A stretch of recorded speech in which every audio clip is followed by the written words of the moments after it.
Howdy team, this is part 3 of converting your website into an Android app. Today we'll be checking if the user has internet access. Alright, so now we're going to get the app to do a check on the user's phone to see if they're connected to the internet, only because if someone tries to obviously use your website without the internet, it's not going to do anything useful and it'll give them a shitty Android error message. So to do that, we'll get rid of these guys first, we don't need them for now. We'll head back over to our Android manifest. If you've closed that, it's just under app manifest, Android manifest. And all we're going to do is add a line under here. User's permission basically checks the network state. That's in our manifest. Now we're going to head over to our Java file. And I've just grabbed the copy paste from my guide, but I'll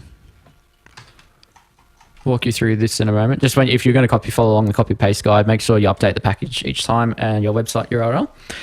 So all that happens now is on the onCreate method, the first thing it will do is check the network state.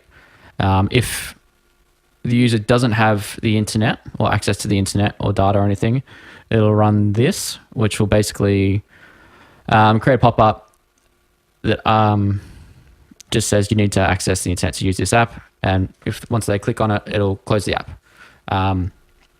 You can adjust all this text here to suit whatever you think is best to say. And then the rest of the stuff here is just our usual web view stuff that we had from earlier on. And then here's a check network class that we built that basically just runs the check. All right, so now if we head over to our app, so we'll run it, boot it up.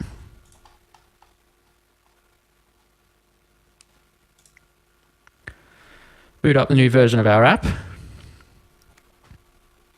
Let's let it load. Yep, hasn't crashed. That means that it's still working. All right, so we'll get rid of the internet. So cut the Wi-Fi, cut data.